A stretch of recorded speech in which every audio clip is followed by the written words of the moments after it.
E a defesa afasta a bola. Acabou não dando em nada.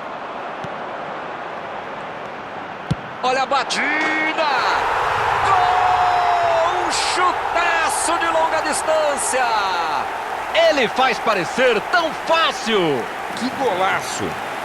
É disso que a torcida gosta, é isso que a torcida quer ver. O primeiro dele com esta camisa.